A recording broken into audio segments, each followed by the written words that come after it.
Well, welcome to our faculty forum with Dr. Solar and Dr. King, titled Effective Crime Control or Racism in Action, War on Drugs. And so I'll do some brief introductions. First, I'm Will Lesur. I'm the interim chair of the Criminal Justice and Social Sciences Department. And want to introduce Dr. Frank King, who is currently the Associate Provost of Diversity, Equity, and Inclusion at Minnesota State University, Moorhead. His areas of interest are Afrocentric philosophy, hip-hop pedagogy, Black studies, and the criminal justice system. His current anthology, From Here to There, Race, Class, and Gender in the United States, will be published in August of this year. And he is joining us from Moorhead, Minnesota. And Dr. Patrick Solar. Dr. Solar began his law enforcement career in 1981 as a patrol officer in Sycamore, Illinois, a western suburb of Chicago. He served as a patrol officer, detective, patrol sergeant, lieutenant, and commander in that agency until he retired in 2002. He was then appointed chief of police in a neighboring community, serving in that capacity until 2010. He earned his doctorate in political philosophy, specializing in public policy and organizational development from Northern Illinois University. Dr. Solar is a life member of the Illinois Association of Chiefs of Police, the Wisconsin Chiefs, and the FBI National Academy Associates. He serves on the board of the Illinois Law Enforcement Accreditation Committee, the body responsible for granting accredited status for law enforcement agencies in Illinois.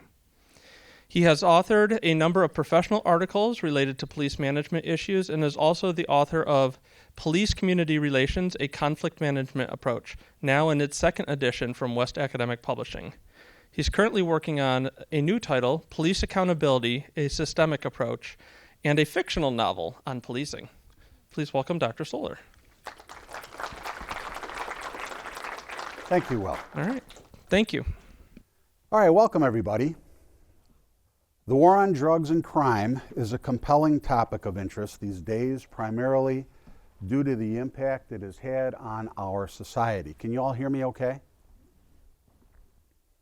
Today we tend to view this historical initiative through the lens of social justice, pointing to the resulting disparities and outcomes by race as a profound example of injustice in our society. I personally took part in the war on drugs and led police officers during that time. I can tell you with certainty that social justice was not on our minds back then. The focus was to protect our communities, and the focus was driving down historically high rates of crime and violence. Today we're on the verge of another war on crime. This one is directed at a similar problem, the perceived genocide of innocent people. This time the problem is not necessarily drugs, but violence perpetrated by weapons of mass destruction, guns, assault rifles. Like the 1980s, we are witnessing a new get tough on crime attitude emerge. Public policy is being crafted that is aimed at limiting the discretion of local prosecutors and courts in the name of safety and security, just like what Reagan proposed in the 1980s. We've been down this path before, and there is much we can learn from our history and about the broader impacts of such public policy initiatives. Here are our program objectives, the historical context of the modern war on drugs. We're going to plug into the Wayback Machine and go back to the 1980s. The political climate of the 80s that drove that public policy, namely the 1994 crime bill. The power of incentives in our justice system, particularly regarding the police and prosecutors. The impact of this legislation on communities of color, and the history of drug use by people of color. So here we have crime rates. This is just violent crime in the period leading up to the crime bill. This 1987, 1988, 1989, 1990, 91, 92. Then you see the trend dropping, beginning in 94, 95, 96. Crime Bill, 1994. The question, did the crime bill have the impact of bringing crime down? It was certainly one factor, but one of the things that we'll discuss tonight. The response to greatly increasing crime and violence is a get tough on crime attitude. So we set aside the other perspectives on criminal justice, namely rehabilitation, in favor of incapacitation and incarceration of people who break the law. It was viewed at that time as the most effective way to get at this crime problem. Here's the legislative argument led by the individual who sponsored this legislation. Take back the streets.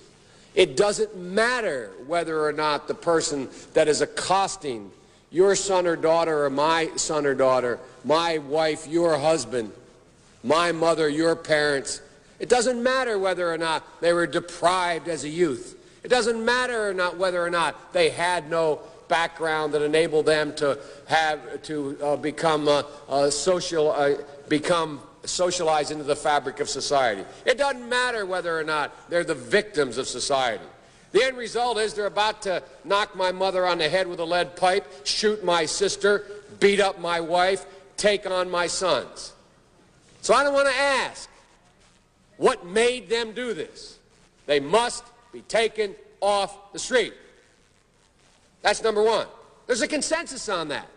Unless we do something about that cadre of young people, tens of thousands of them, born out of wedlock, without parents, without supervision, without any structure, without any conscience developing, because they literally, I yield myself 3 more minutes, because they literally have not been socialized. They literally have not had an opportunity. You can see the passion in that argument. Then the media gets involved.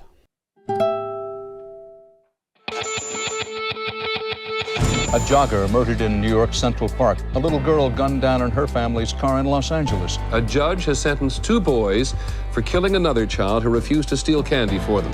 There's a tidal wave of juvenile violent crime right over the horizon. And some who study it say the worst is yet to come. Life in the 1990s was dominated by a sense that youth violence was out of control. The future looked bleak. To explain why, one word said it all. Super predators. Some social scientists and criminologists looked at the data and saw doom. They stepped out of their ivory towers and into the public arena to sound the alarm about a coming wave of kids who were going to ravage the country. A super predator is a young juvenile criminal who is so impulsive, so remorseless, that he can kill, rape, maim without giving it a second thought. The prediction was terrifying, and lawmakers cracked down on juvenile offenders. This country went into a moral panic over super predators. But there was one problem. The calculations were wrong. They made it up.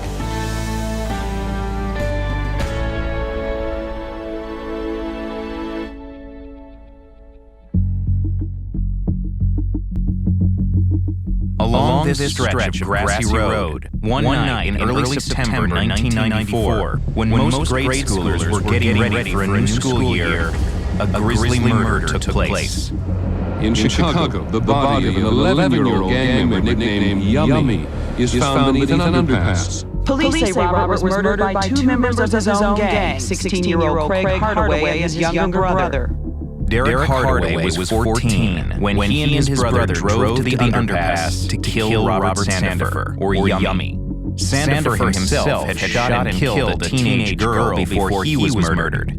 Derek waited in the car while Craig pulled the trigger. I remember the night when things took place. You got a page from a guy named Kenny. I'm not actually sure what he said to my brother, but it was to kill Robert. Derek and his brother belonged to Chicago's Black Disciples gang. If I was told to do certain things, even if I didn't want to do it, it was either do what I'm being told or have it done to me. Even in an era of violent teen killers, Robert Sandifer's murder was big news. The story scared people, says criminologist Barry Chrisberg. This was no longer a Chicago story. This was a story that no matter where you lived, you turned on the evening news and you would hear about this case. By now, nearly all of us know the story of Robert Sandifer. There was a sense that the country writ large was going to hell in a handbasket. No one had a clear idea of what to do. Political scientist John DiIulio taught at Princeton University and had done extensive research in prisons studying the criminal justice system. From 1984 to 1994, when Sandifer was killed, teenage homicide rates had more than doubled. DiIulio looked at studies that estimated that by 2000, there would be a million more teens between the ages of 14 and 17, and he predicted crime rates would snowball even more. You'd have a doubling or a tripling in the rate of youth violence in the time between the mid-90s and up to through mid-2000s. Perhaps most troubling to DiIulio was what he saw as an indication that the small percentage of kids who commit the most violent crimes would be much more destructive than the generation before them. Studies found that essentially 6% of every male youth cohort was responsible for about 50% of all violent crimes committed by that cohort. That small fraction of people is going to be able to wreak incredible havoc. DiIulio wasn't the only one predicting a surge in crime. By the year 2005, we may very well have a bloodbath of teenage violence. Northeastern University criminologist James Fox says his choice of words was deliberate. I did sound an alarm, and I did use some rather strong language in terms of what might happen if we didn't react quickly. Fox and DiIulio felt compelled to call attention to this perceived problem, and rhetoric proved the most powerful arrow in their quiver. DiIulio, an Ivy League academic from South Philadelphia, wrote this article for the Weekly Standard in 1995. The term super predator originated from an inmate who said, as a throwaway line, he said, these kids, they're stone cold predators. And like a match to a flame, the word caught on. Super predator, predator, super predator. Linguist Ben Zimmer studies language and culture. When you use a word like predator, it is loaded with certain assumptions about the way that an animal hunts another animal. And so to call someone a super predator really amps that up even more. We're talking about a group of kids who are growing up essentially fatherless, godless, and jobless. DiIulio says that he wasn't pointing to any particular racial group as being the most potentially violent. But in 1996, he wrote that as many as half of these juvenile super predators could be young black males. Race was the central issue.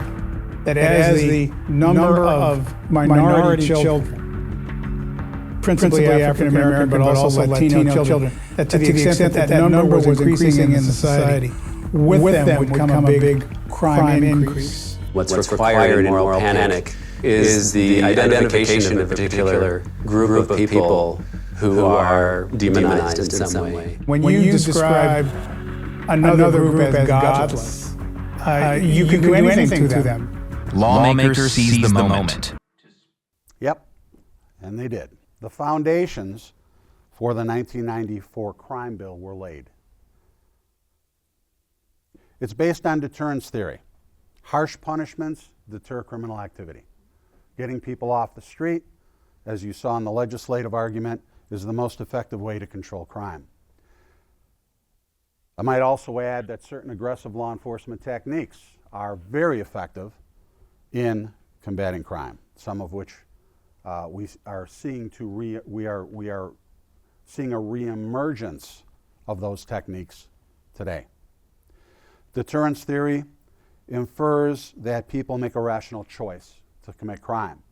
So what we do in policing is we try and create the perception that when we are out there, when we are active, when we are aggressive, we heighten the risk of apprehension, we heighten the risk of punishment, and therefore criminals who might be inclined to commit crime don't.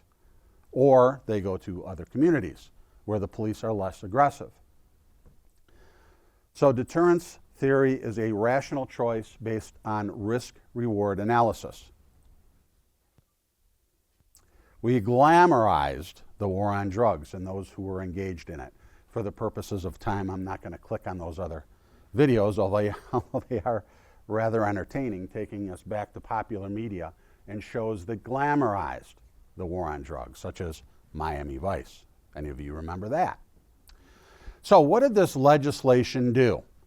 Well, it was an injection of billions of federal dollars to state and local law enforcement agencies to combat this problem. How was that money used? How was that money directed? Well, first of all, 100,000 more cops on the street. So the idea here was the federal government is going to offer 75% of the salary, wages, and benefits for new police officers so that we can redeploy existing police officers to something that was brand new at that time called community-oriented policing. The idea behind community-oriented policing is it's a new and better way to fight crime. No study, as of yet, has shown that to be the case. Community-oriented policing was another excuse to spend billions and billions of dollars on cops we quite honestly did not need. It created an impetus or an economic benefit to doing what? Making lots of drug arrests. So in the late 80s, early 90s, that was our mission. That was rewarded. Again, the power of incentives. The best cops were those that made the most drug arrests. Just like in the early 80s, the best cops were those that made the most drunk driving arrests. Stop, question, and frisk, perhaps the most effective crime control tactic that we have available to us, came of age during this time. The problem with stop, question, and frisk, the idea of stop and frisk tactics being deployed in police agencies, and the problem with that has to do with our misunderstanding of lawful authority. What's continually troubling to me is the number of officers that don't understand their authority vis-a-vis the Fourth Amendment, seizure law. In order to stop someone, to seize them, you need reasonable suspicion. What does that look like? How do we get it? How do you articulate it? And how do you justify that? We get lazy. So we engage in habits of behavior that are unconstitutional, quite honestly. Stop, question, and frisk is based on reasonable suspicion, facts, and reasonable inferences that can be drawn from those facts that give us suspicion a crime is being committed. Too often, it was used to harass people who we thought might be committing crimes. Aggressive traffic interdiction techniques. We knew that most drugs travel via cars and trucks.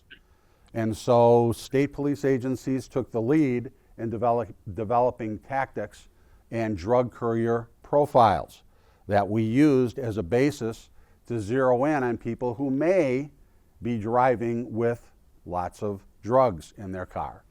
And we stopped them. And to this day, more drugs have been seized and recovered as the basis of those tactics than anything else we've done. State and federal funding for drug task force units, drug interdiction teams. Chicago area, we have the Metropolitan Enforcement Group, MEG units, and their equivalent throughout the urban areas of Illinois, whose sole job it was to go out and build drug cases. The impression was that there are these big drug dealers out there who are making millions and millions of dollars poisoning our communities. Well, after the first few years, the low-hanging fruit was grabbed, and all that was left was the smaller groups of individuals who deal drugs among themselves, a much lower threat to society at large. But again, the incentives were still there. And lastly, asset forfeiture legislation. So when we can determine with preponderance of evidence, the legal standard, that real estate, boats, houses, whatever asset was purchased or financed with drug money, we had the ability to seize it.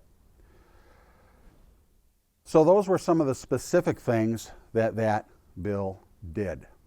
The question, was it effective? Was it effective in reducing crime? The C-SPAN networks bring you long-form public affairs programming from the nation's capital and are a public service of your television provider. C-SPAN, created by cable. The fourth challenge is to take back our streets from crime, gangs, and drugs.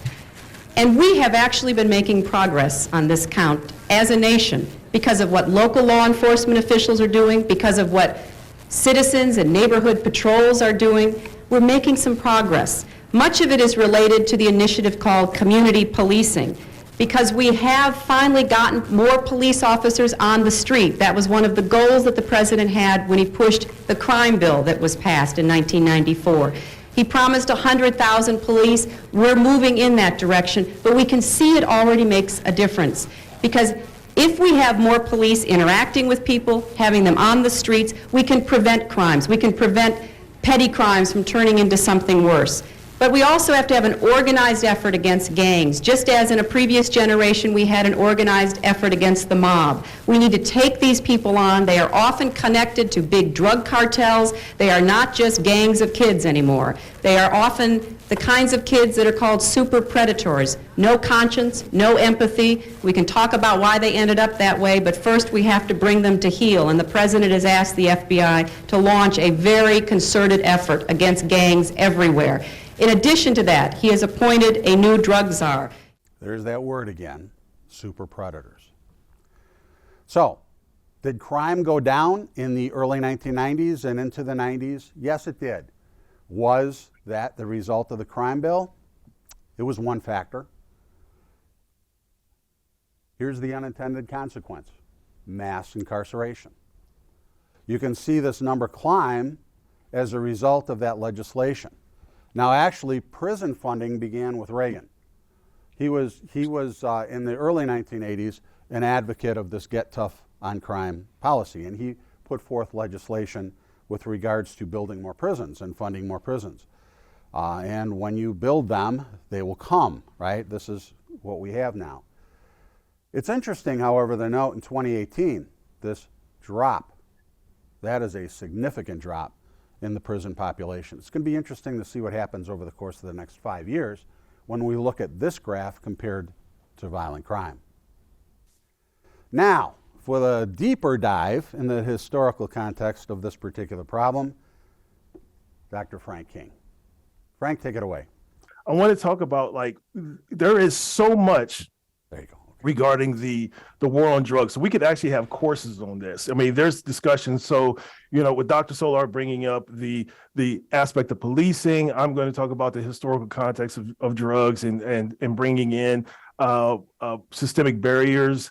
You could talk about how the crack epidemic exploded and how that happened and connecting it with the conspiracy theory, but actually there's some truth behind this of the United States government, particularly individuals in the CIA that were involved in turning the other cheek regarding the importation of cocaine into parts of the United States to fund basically paramilitary groups like the Contras in Nicaragua. That's a part that I would like to discuss next year if I do a discussion on this again, because I think that's very important. But that takes way too much time and don't have enough time to talk about this. So I'd like to talk about particularly the aspect of drugs themselves first. So if you don't mind going to the next slide, then please. So what I want to say is human beings have been using drugs since the beginning of our existence. Once we found a plant that we liked and got us good, then we kind of stuck to those plants. So you look at various aspects of like marijuana, the coca plants, of how indigenous societies have used that, peyote, in some other indigenous societies, magic mushrooms. I mean, human beings all across the world have been using drugs of some sort, whether it's for just generally to have fun, religious purposes, or for medicinal purposes. So in the United States, it's no different. So this goes back into the 19th century. And in the 19th century, you can go to the corner store and get a bottle of heroin. you can go to the corner store and get a bottle of cocaine. And oftentimes, so this one is the one that's in the bottom right is really interesting because we gave children cocaine for toothaches. We gave, cocaine for other things. We had combinations of alcohol with the syrup. Mrs. Winslow's soothing syrup for children teething was a combination of, I want to say opium or heroin. Heroin is an opiate, of course, but we use these drugs on a regular basis. So there's Thomas Jefferson, one of the founding fathers, the third president of the United States, did use opium on the time, right? And also it was a combination, I can't remember the name of the drug, but it was a combination of opium and alcohol was his preferred choice of narcotic. And we had drugs in Coca-Cola too. So even in regular drinks like Coca-Cola, that cocaine was in that. That's where we get the name Coca-Cola from. So just understand that drugs have been a part of our existence as a human species, but also established in the United States for a long time too. So if you catch the next slide. So one of the things that's been happening in the 19th century is that with drugs, we find out that people can get addicted to these drugs. And because of these drugs being addicted, they become very dangerous to folks, particularly when it comes to opium. One of the largest groups that was impacted the most were middle-class white women. And so these women would go into the opium dens, or they would go to other places like the corner stores and just get like a jar of opium or a jar of heroin and take it, and they would get addicted. And they find out that cocaine was considered the miracle drug. That was actually a quote doctors would say as a miracle drug. And a lot of these doctors would get addicted to cocaine, right? So Sigmund Freud was the most famous one, but there was others like medical doctors that would use cocaine to prescribe it to their patients, and they would use it in various ways.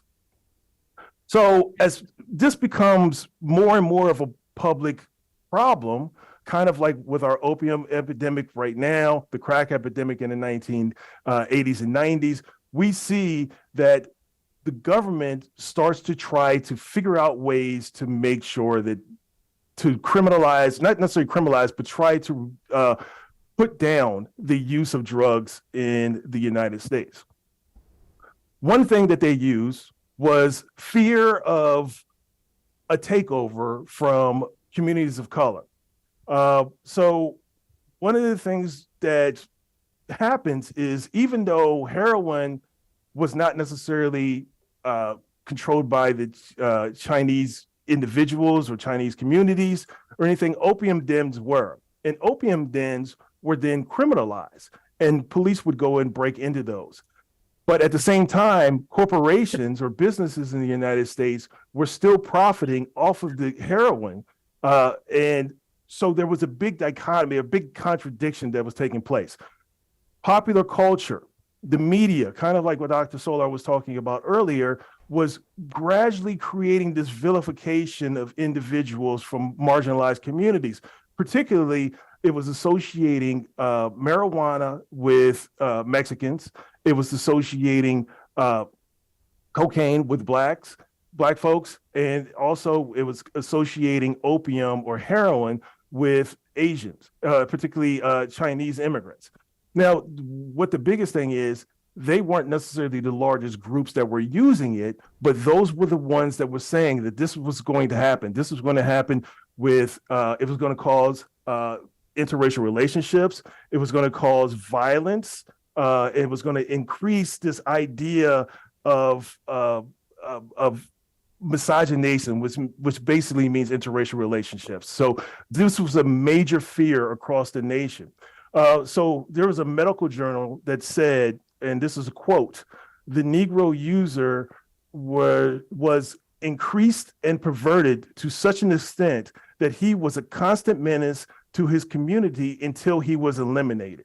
So basically it's saying that these people are dangerous because they're on these drugs. They're dangerous beforehand, but then you give them more drugs. Because of their racial identity, they're going to become even far more dangerous.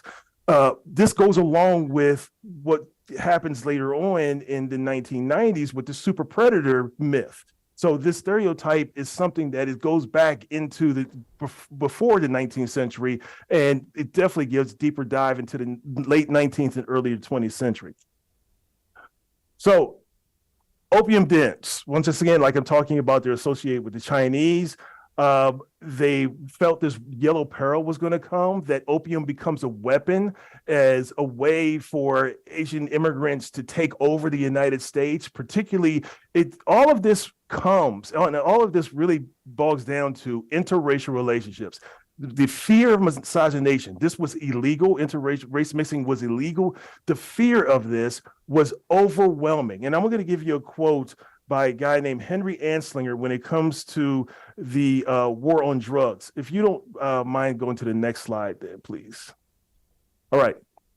So Henry Anslinger is a notorious racist, and he is the founding father of the war on drugs. This is the early war on drugs. So I'm not saying that this is the continuation of the war on drugs that we currently have. This was the first one. It kind of died down in the 1950s and 60s and then escalated back in the 1970s.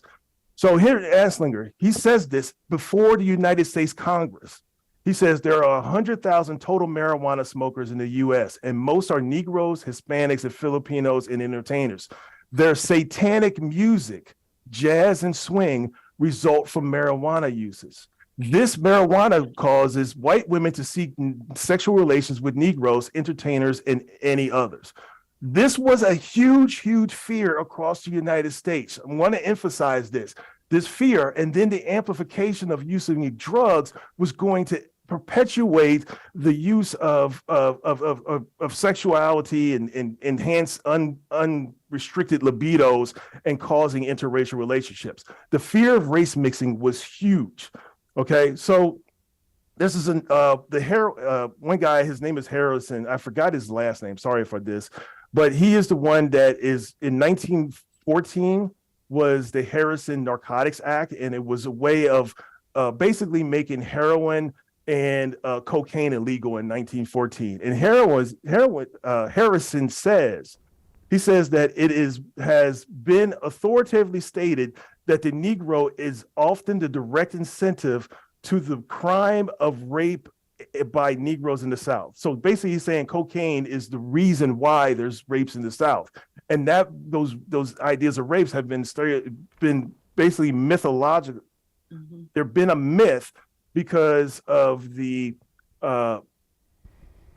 constant criminalization of Black men, particularly at that time. And that's something we can go into a deeper dive maybe during the Q&A. So once again, I'm saying that these criminalizations, we associate this with some group that is outside of the category of whiteness. When it comes to cocaine and when it comes to marijuana, it was people of color. When it comes to heroin, it was specifically regarding criminalizing this and using the scapegoat of Asian immigrants as that scapegoat. If we can go to the next slide then. So going back, and you can go ahead and click all of these. So what I want to say is this is the first step. All right. So once again, cocaine, opiates, and marijuana were legal. The large percentage of white people, of the users that were addicted, were white. Civil War vets. After the Civil War, you had not black, but you had Civil War vets that were addicted to opium because they would give that to them to alleviate their pains and stuff after, brutal war that took place. Middle-class white women and medical doctors were all these people that were addicted. So what could the government do? Make it illegal, but how can you do it? You have to say it was their fault. This other group of people, opium with Asians, especially the Chinese, Mexicans and Black folks as marijuana, and also Black folks with cocaine. So if you can do the next slide, please. Right. One last slide. All right. Thank you. All right. So understanding that now we have after World War II, we have, or prior to World War II, from the around the 1910s to around the early 1970s or late 1970s or early 1970s, you have these large migrations of Black folks leaving the South and then going to northern cities. So Chicago, Milwaukee, Baltimore, New York, parts of like Seattle, Washington, Los Angeles. So they leave there because they are essentially refugees, right? There's no jobs for them. There's nothing really for them at all. So, and they were facing brutal violence. And so they started to leave these areas. And one of the things that was taking place when they left those areas is that it was a promise of better job opportunities. And while they were better job opportunities compared to the South, what is happening is they are relegated to very small laborers type jobs, minuscule laborers positions. They're not getting anything of quality to necessarily become part of the working class American dream. So one of my favorite images that I think is like a true juxtaposition of inequality is the one that's on the right. And it's talking about the world's highest standard of living. And it's talking about there's no way like the American way. You see the happy family, but that's a line of Black folks going to a food bank or a soup kitchen trying to receive some type of support.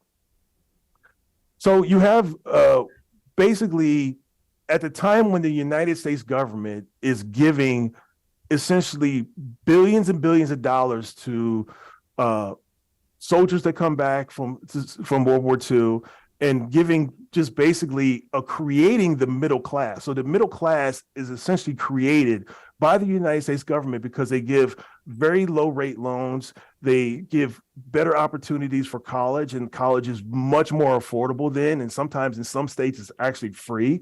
And so you have the GI Bill for veterans, which gives them veterans, just great opportunities. And then you have these industrial factory jobs that do pay enough to give people a living wage or even higher living wage. And we have the creation of the suburbs. So all these things come into place where the United States just gave a giant handout to a large swath of the white population in the United States. Here's the deal. Black folks didn't get this. They were denied, even though they may have had the right to the GI Bill, being veterans. Most of them were, a large number of them were denied. We have redlining that's taking place where they could not live in certain areas. We have very poor job opportunities in the North, in northern states. So they are relegated, while at the same time we're creating the middle class in the United States. A subclass is being created of what's called the urban ghetto. So we see the establishment and the expansion of the urban ghetto in northern cities. And so that's one of these big problems that's taking place. So in the 1940s, it starts to go in the 1950s, 1960s, and then in the 1970s. If we could hit the next slide, please. We have the creation of the inner city because of this. And in the if you don't mind cooking the next couple. So what you have is you have high unemployment, very limited resources or government support. You have drugs that start to come in the 1970s, and crack in the 1980s. Teen pregnancy increases because of you put people in consolidated places, large numbers of people in areas without having opportunities, without having access to quality jobs, without having access to quality education. You see all these things, and therefore you have an increase of violent crime. Next slide, please. All right, and then you have something that people bring up, particularly using what's called the Moynihan Report. So he's a sociologist, and he was a former U.S. Senator named Daniel Patrick Moynihan.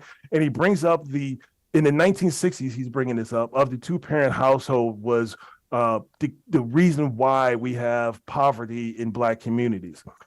So this was heavily criticized and scrutinized. I think the Kerner Commission, which is it's a government report that does far better of talking about these problems. But what's happening? The two-parent households that people bring up today and saying 70% of Black households are run by a single parent. Yes, that is true today. But in the 1960s, 70% of Black households were run by two-parent households. But still, we had ample poverty taking place in those communities. So it becomes, in the late 1960s, we start to see this decline of two-parent households in Black communities. Why is it that consistently from emancipation to the 1960s, we have seen the same consistency of the two-parent household being around 70% of Black households being two-parent households? It starts to decline in the 1960s and late 1960s to the 1970s. One of the reasons why, I believe, is because of heroin in the 1970s. And then in the 1980s, the crack epidemic that amplifies this, that causes this, that leads to people talking about the single-parent household as being the reason why all these other factors are taking place. The next slide, please. All right, so next we have Richard Nixon. And Richard Nixon starts the war on drugs. Before we talk about this quote that's on the screen, I want to use this quote, and this is a quote that's got a lot of traction over the last 6 or 7 years.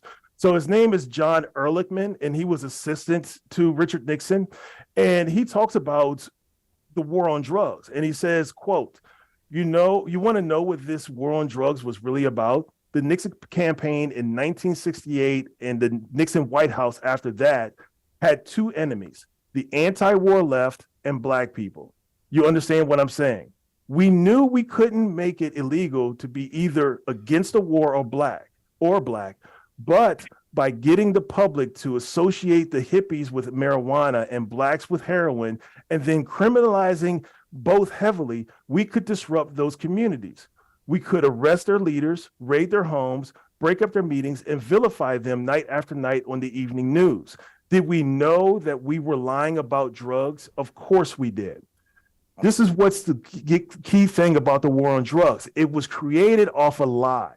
Richard Nixon needed some cannon fodder. He wasn't a very popular president, even though he gets reelected. But prior to this, but he's not a very popular president. But he is understanding that this is how this political atmosphere really, really works. So this is another quote from, his name is H.R. Haldeman.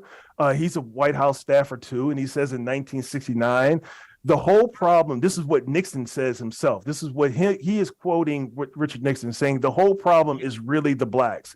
The key is to devise a system that recognizes recognizes this while not appearing to.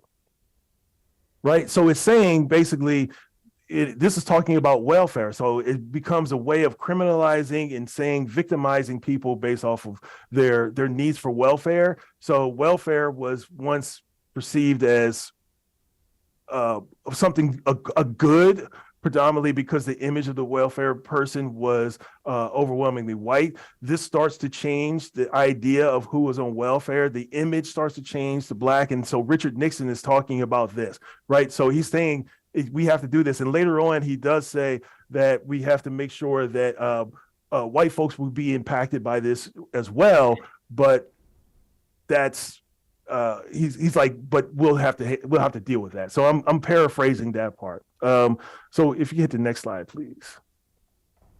So in the 1970s, crack starts coming to the streets, and crack is essentially cocaine, powder cocaine mixed with baking soda, and it's cooked, right? So this is the ingredients. I mean, I'm not going to share the entire ingredients, but that's the two main factors. And here's the deal with crack. Crack is a very inefficient high, meaning that it hits hard, but it only lasts a few minutes. So when people are trying to escape, they inhale it, and for like 10 minutes or so, it's like they're on top of the world. But then they come back to reality. And because of the addiction to it, it becomes more and more, I need to have this, I need to get some more. So people wind up going and getting more and more after that first one, because that first high, that high is only very, very short time.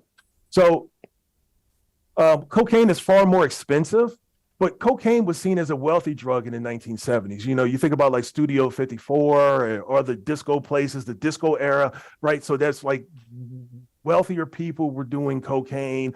So it wasn't necessarily doing that. And in the 1980s, you had the yuppie crowd or the Wall Street crowd that were doing cocaine. If anyone's seen The Wolf of Wall Street, it's kind of like that type of thing that was taking place, right? So cocaine wasn't as vilified. It was a wealthy drug. So we weren't going to arrest rich people, right? So rich people don't necessarily go to jail, as particularly in relation to poor people. And so the United States government created this 1 to 100 policy, meaning 1 gram of crack is equal to 100 grams of cocaine when it comes to punishing. And this is one of the problems, is that 1 to 100, you need cocaine to make crack. But still, the people who were selling or using crack, right, not even selling, but using crack, were vilified far more than people who were using cocaine. And this is one that people talk about. This is the blatant discrimination based off of racial identity, because the image of the crack user is synonymous with blackness, and the image of the cocaine user is synonymous with whiteness, right? So crack becomes the ultimate scapegoat, and criminalizing became the main policy. So understand that.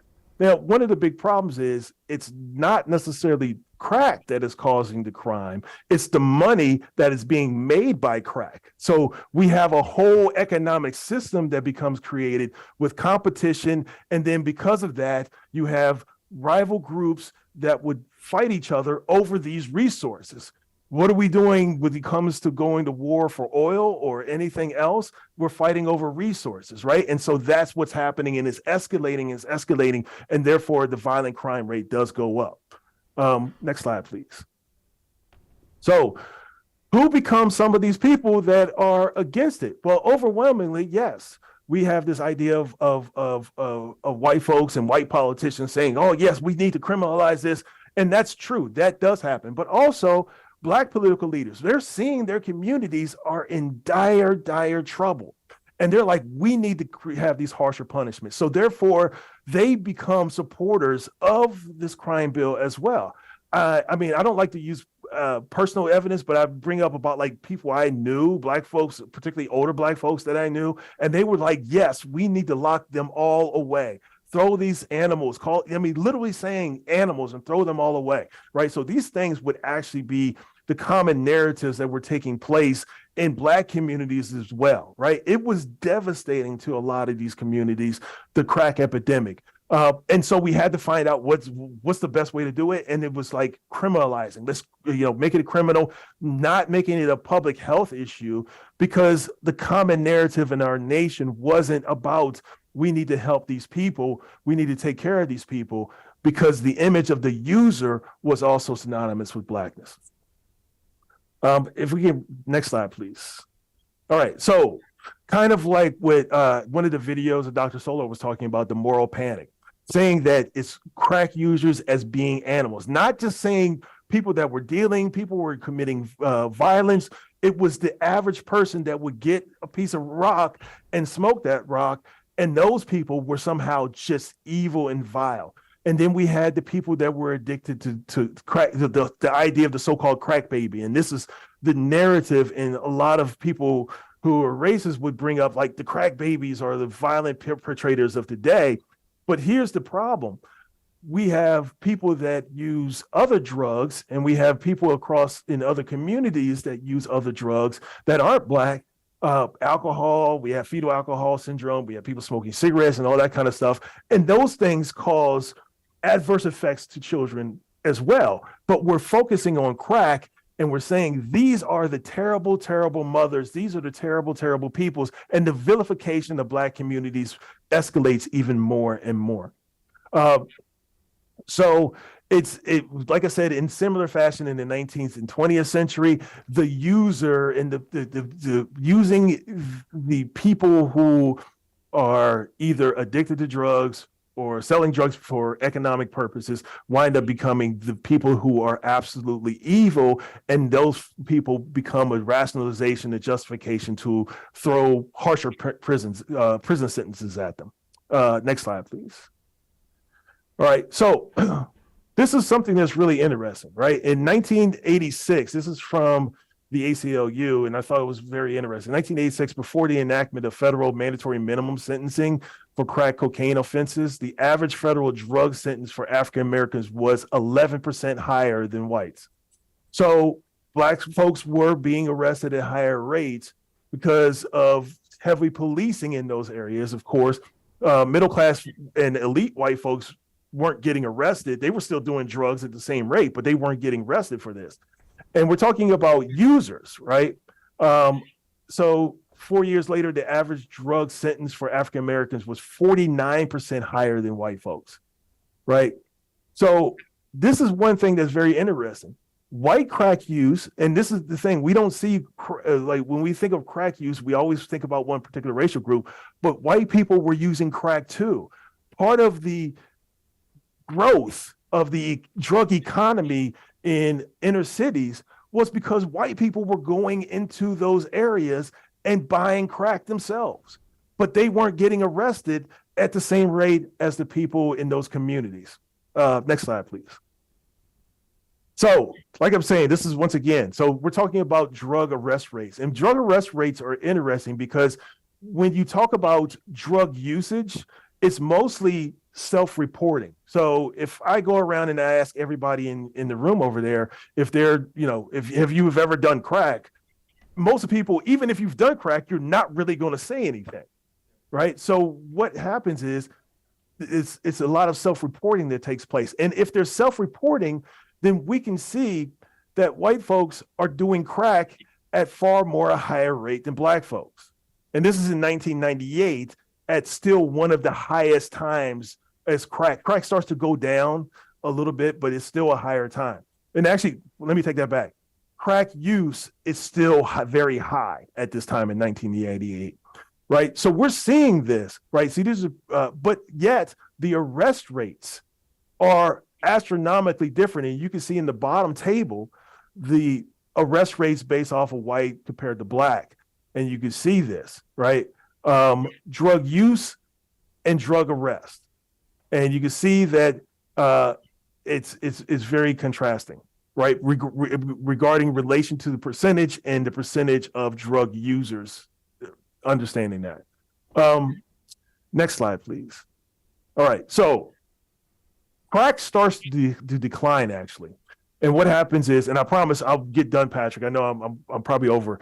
So what's happening? Crack use declines from Black communities in the mid-1990s. So at the same time that we're seeing the crime rate or the violent crime rate decrease, we're seeing crack use decrease as well. And one of the theories is because of the increasing of the prison industrial complex and arrest rates, and that could have a part of it. But also one thing that does happen is education in those communities. People start realizing that crack is terrible. And the generation that sees the crack user of the 1980s, they're saying, I'm not doing that. That stuff is dangerous and that's terrible. So you don't have new crack addicts anymore. It's the same crack addicts from the 1980s and 1970s that they become in the 1990s. They're in their 40s and 50s. They're still addicted to crack. They're still buying crack, but there's not a new generation of crack users that's taking place. So crack actually declines, even though the usage of crack actually stays the same or might even increase nationally, right? And the prices of crack decline. So it's not necessarily a hot commodity like it was in the 1980s and 1990s. So because of that, people stop, like, I'm not dealing with that because it's not even worth the money. It's too much work, So basically you have like a boom and bust economic system that's taking place. And what we're seeing because of this, one of the speculations is violent crime declines as well. One of the other things happens is that we have a stronger economic system, and there's actually some better jobs in the 1990s before the really amplification of deindustrialization that takes place in a lot of areas. And the next slide, please. And this is the last one. All right. So once again, these are the key takeaways. Drugs have always been used by human beings. Cocaine, opiates, heroin, marijuana, methamphetamine as well. I didn't get a chance to talk about that. Were used at one time and were legal in the United States. Racism was used to criminalize drugs in the early 20th century. And I'm saying that that was the first war on drugs. And for the current war on drugs, I would say it's still prevalent in this, right? So race is still a major factor. And even very conservative people who basically say racism doesn't exist would say that this is an example of systemic racism taking place.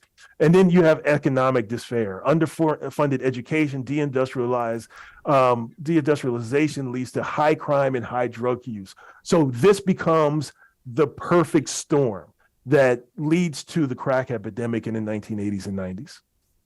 And that's it for me. Thank you. We can do the questions. And these are, if you ever want resources, I can give you some sources to discuss.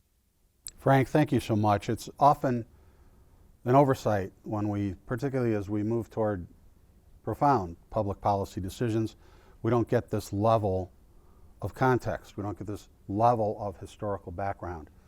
Would it have made a difference if we knew all of this in 1994? I don't know.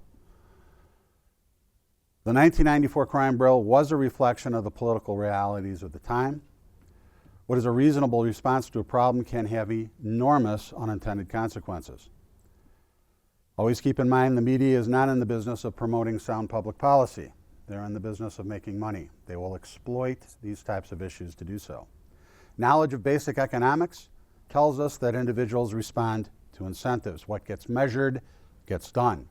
We want a lot of arrests, drug arrests, and we send our police forward to do that, and we give them billions of federal dollars to do it. That's what we're going to get. Public policy should be driven by reason, not fear. Okay, questions?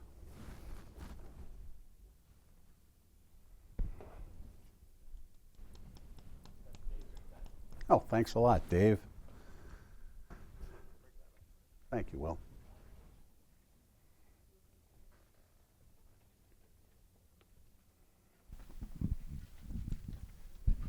Patrick, why do you conclude that the spike in the prison population was an unintended consequence of the war on drugs and the war on crime more generally?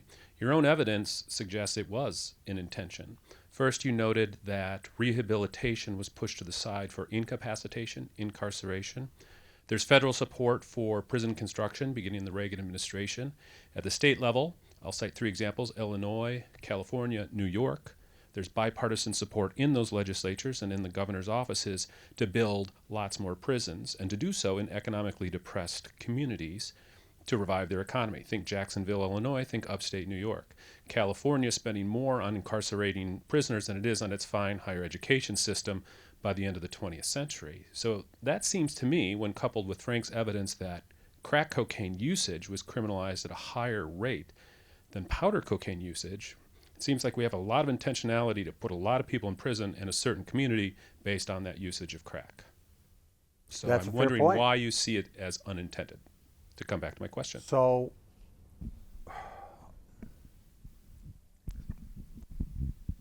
why do I see it as an unintended consequence?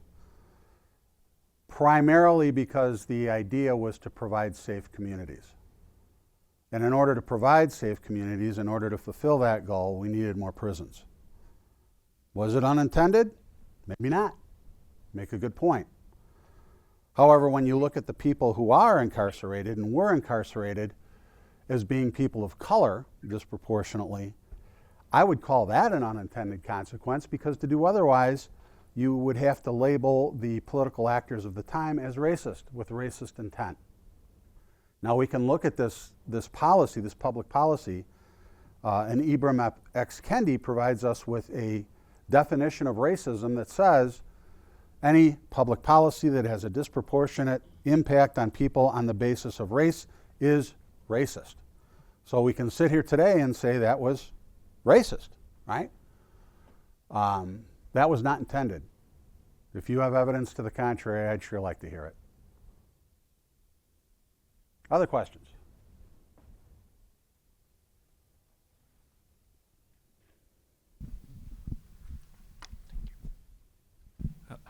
Thank you for your talk. I'm Doug Adams. I have a question for you, Pat. One of the, and they're kind of interrelated. Well, they're two questions. So, what is the difference between crime and violence if the state has a monopoly of violence, and who gets to define that? And then, what is our role as academics and members of the academy, whether it's student, academic staff, faculty, in responding to complex and complicated social issues that have very real effects in our communities? I'm thinking of Wilson and Kelly's 1982 broken windows theory that, quote, legitimized community policing, that increase our incarceration rates, school to prison pipeline, and redistributing of public monies from our communities. Thank you. Well, let me take that one at a time. Your first question was? What is the difference between crime and violence when the state has a monopoly of violence, and who gets to decide that? The state has a monopoly on lawful violence. Unlawful violence is criminal, right? Police have a monopoly on violence, with the exception of self-defense issues. The second question I'm wrestling with. That one I'm going to have to think about a little bit. Can you make it a little more concise? Yes. And Frank, please feel free to weigh in and help me out here, buddy. So Wilson and Kelling wrote in 1982 in the Atlantic broken windows theory that was then used to legitimize community-based policing and putting more. Okay. Can I stop you right there? Yeah. Wilson and Kelling's broken windows theory is based on the idea that if you take care of the little problems, you won't have the big problems. Yeah, and right? It was definitely, yes. So it was definitely part of that sort of little problem. That led police to pay attention to the little problems. Mm-hmm. That led the police to engage in more aggressive tactics for what are seemed, or what we would all agree today, are minor offenses. Squeegee folks in New York was a good example of that. The idea being that if we allow this little stuff to happen, that's going to grow and grow and grow and grow. Here's a comparison today. We're all familiar with the business down in Memphis, right? You've got a team of highly aggressive police officers who are out there doing things that are reprehensible to us. How did that happen? My experience as a police manager and supervisor tells me it was allowed to happen because little things that they did wrong went unaddressed. It's the same theory. Nobody jumps into the misbehavior pool at the deep end. There are always small things that they do, when left unaddressed, grow and grow and grow. The other problem down there was a lack of supervision. Does that help? Yes, thank you. Yeah, I would like to say I kind of want to disagree because regarding, I don't want to get into our conversations about the war on drugs, so I want to stick with that. But I would say that when it comes to the institutions of police and law enforcement, we've seen situations like this happen over and over again. And we've seen this because we're actually witnessing this through video, but based off of eyewitness testimonies and based off of other folks just experiencing this in their narratives, that this was something that's not necessarily a one-time thing. This is something that's been done and is structurally and systemic. And I think that we can say, based off of the history of the police in the United States, from plantation patrols to Irish immigrants being police officers, or just immigrants being police officers and having to police particularly communities of color, that the violence is essentially allowed because that is an institutional fact. And I understand, Patrick, that you are a police chief and you've dedicated your entire life to this. But I think one of the big problems is that the concept of policing itself in the United States has been inherently systematically violent. And I think that's something that we need to do. Then this becomes an enforcement of state-sanctioned violence, and leading to the war on drugs, you have this state-sanctioned entity that could impact and impede violence on marginalized communities. And so the over-policing of communities of color, Black and brown communities, leads to higher arrest rates in those communities. If we want to stop drugs, here's what we can do.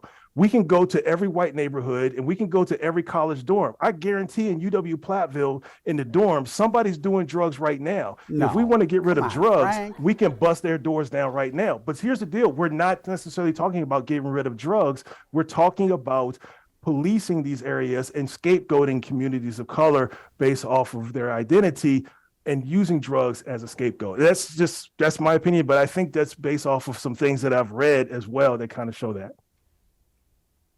Egon Bittner said in 1970, the job of policing cannot be done in a free society if people see what the police sometimes have to do to carry out the function. With the advent of video recording techniques, we can now all see what was previously hidden to us, and we don't like what we see. So the question then becomes, as you kick around ideas for police reform, as they are doing at the federal level, what do we change? What do we leave alone? What are the likely outcomes of the things that we change? Like qualified immunity reform. Right now, what we see in this country, across this country, is the best and the brightest police officers out there, the most fair-minded people you can think of, well-trained, well-educated, are leaving in droves. They're retiring, they're going on to other things, and we're not seeing people willing to take up this challenge anymore. So when the best and brightest leave law enforcement, I ask you to consider, what does that leave us with? With a prediction that we're going to see more and more instances like what's been spread across the news over the course of the last week. They're leaving because they've been observed? No, they're leaving because the jobs become impossible because they're being observed. Baby, I think, okay, I'm going to say I'm agreeing with you with that. I think one of the problems is that the police are being held to task of policies that are systematically unjust. I think the police, they are policy enforcers. They are the enforcement of the laws that are put in place.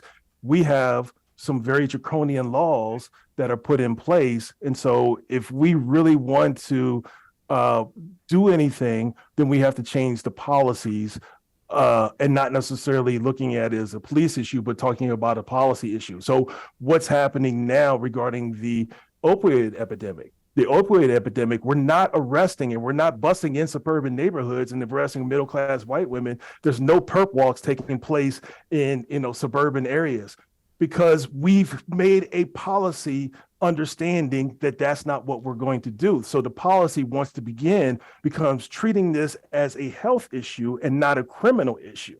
And maybe we learned this because of the war on drugs and with the crack epidemic, but I want to say that the person who is using the drugs, and I actually have a quote from an individual, I can't find it now, I have it on my notes, but basically what they're saying is who we arrest and who we see as a drug user becomes it defines what our policy is going to be. So if we see it as someone who is a person of color, and like I'm trying to show from the historical standpoint, that's what it was, then therefore this becomes a criminal issue. If it becomes a person who is white, then it becomes more of a health issue.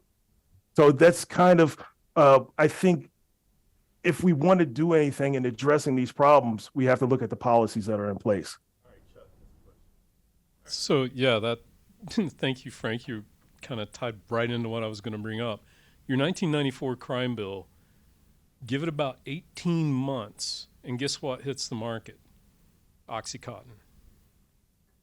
And now let's go back to Dr. King's messages. And when he took his messages to, the place I came from, Appalachia, abject poverty, right? It wasn't about black, it wasn't about white, it was about poverty in that particular foci.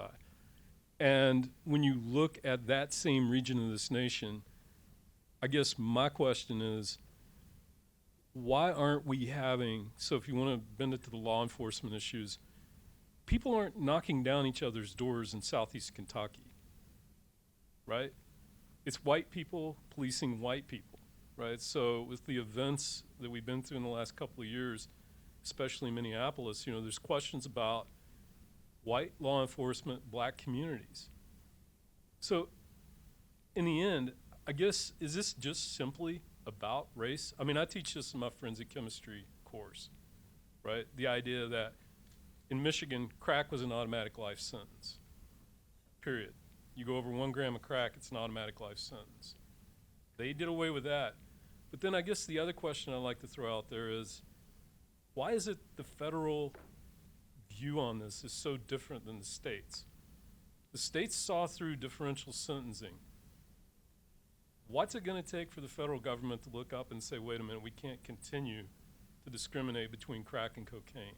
Because they still do. And I'll just add a data point. The new ratio is 18-1. That was under the Obama administration. I would ask the question, why that disparity? What was the reasoning in that disparity? And the answer is, I showed you pictures of it. Yeah. Right? Showed you pictures of it. So now where do we go with that? That's the question. Where do we go with that? Anybody else?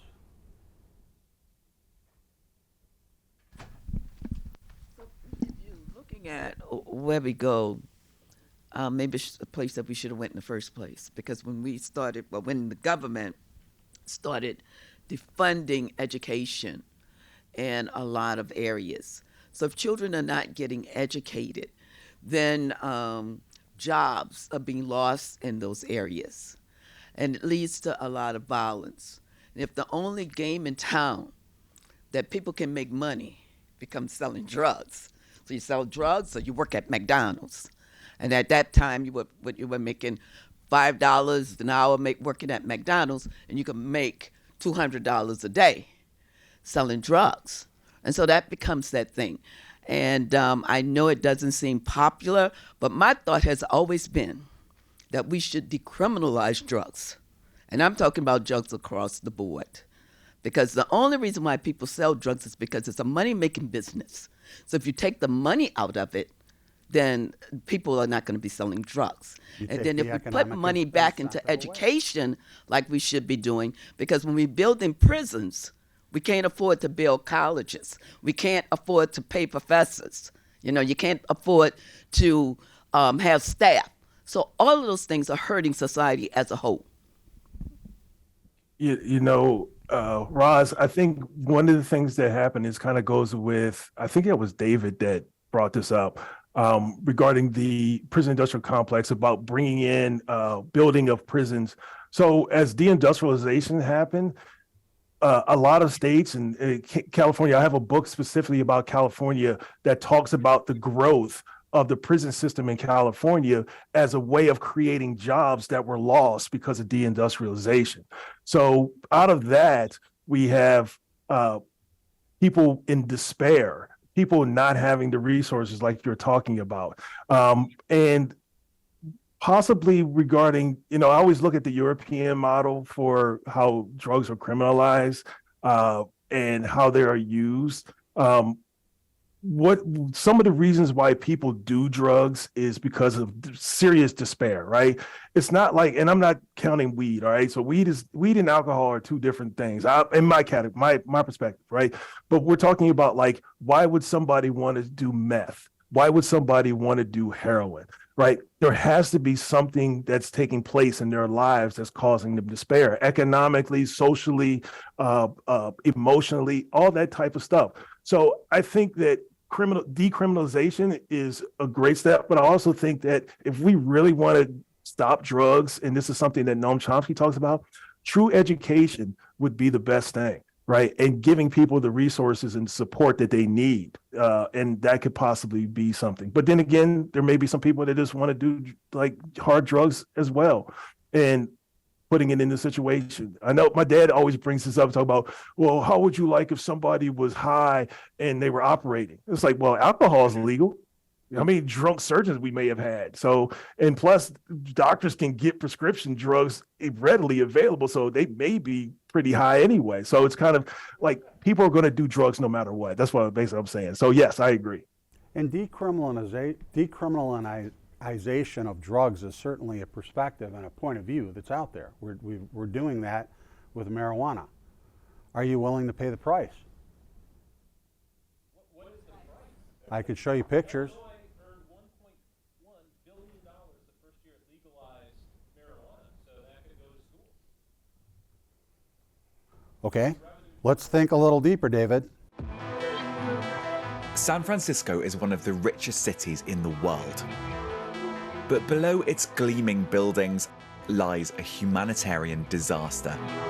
We have had, more overdose deaths in 1 year than we did of COVID deaths in our city. Every day, on average, 2 people die from a drugs overdose here. In December, Mayor London Breed called for a state of emergency in a notorious district called the Tenderloin. Bow, bow, get me off camera! We've been told it's simply too dangerous to bring our cameras here, so we are filming on our phones. Black market. Artie works for a charity called Urban Alchemy. There is a lot of open drug use. I mean, it just happened literally right now, right here. Urban Alchemy aims to get drug dealers off the street and helps addicts find a way to drug services. Good morning, good morning. You okay? We about to come through and clean up, okay? Who all want coffee? Let's go. How you doing, brother? We immediately came across a street with so many people doing fentanyl, it was hard to get by. Could I ask what you're smoking, sir? Fentanyl. Fentanyl. The local drug dealers had delivered the fentanyl about half an hour before we arrived. Some were openly taking it on the street, seemingly unworried about the police. You get the idea. There you go. That's the cost. So, all right. I can't see the video or anything like that. I can just hear what's being said. So the big problem is, one, because the drugs are illegal, they're not regulated. And we don't have a support network for those individuals. And once again, like I'm saying, when people are distraught and in despair, they wind up getting caught doing hard drugs. So I think that if we want to stop that, which I don't know what's being shown, but I just hear about like people using fentanyl, would be one, to make sure we have support networks for those individuals, but also we have an issue that's with opium, the opiates, and pharmaceutical companies are making billions and billions of dollars.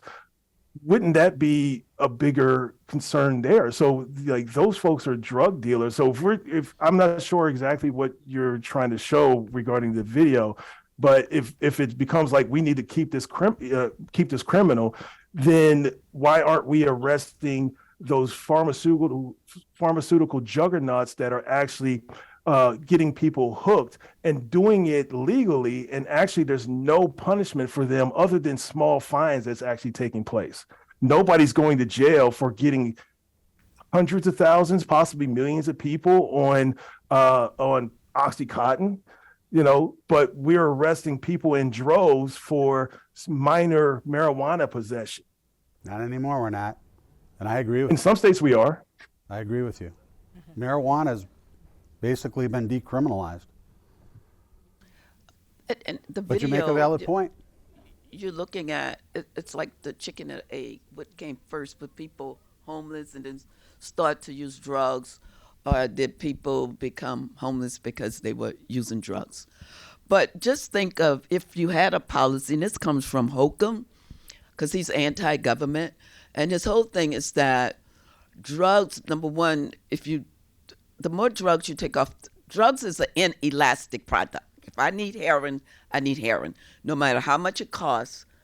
If I have the money, I can pay for it. If I don't have the money, then I have to go knock somebody in their head and take their pocketbook to pay for it. So it leads to a lot of crime. So maybe if we decriminalize it, we can come up with research and development. We come up with research and development for anything else. So maybe if you have people who just want to get high, maybe you can have research and development. Maybe people can get high without getting addicted. Now, how long that will take, I don't know. But I'm just saying that if we had other policies out there,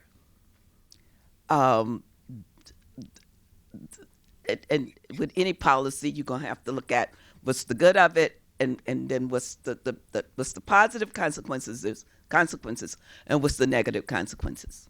I think the message here is it's pretty clear the war on drugs did not do what it is intended to do, right? And a lot of money was spent. Perhaps a little deeper thought, a little more rationality in those debates would have been called for. But I guess my message is let's not do the same thing again, because we're on the verge of doing that. Knowledge is what we need. Knowledge and predictive capability beyond what was available to the academics that supported the war on drugs, as you saw in those videos. So what do? We experiment. We're experimenting now with drug legalization. We'll see how that goes.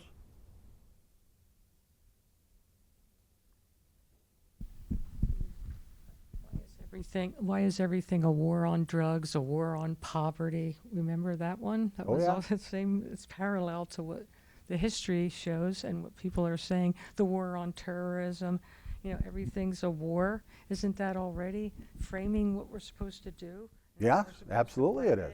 And it's like a violence and, force and violence, fear. Words matter. Fear.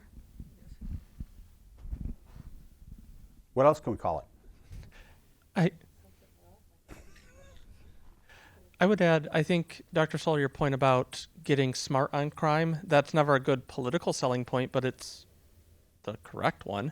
But you can't have a brainstorm on drugs or, people, it's a political issue. And I just thought when we were talking earlier about the, whether or not it's the policies that are issues and then it's observing the police enact those policies. I think Memphis was a good example of that because it was mostly black officers.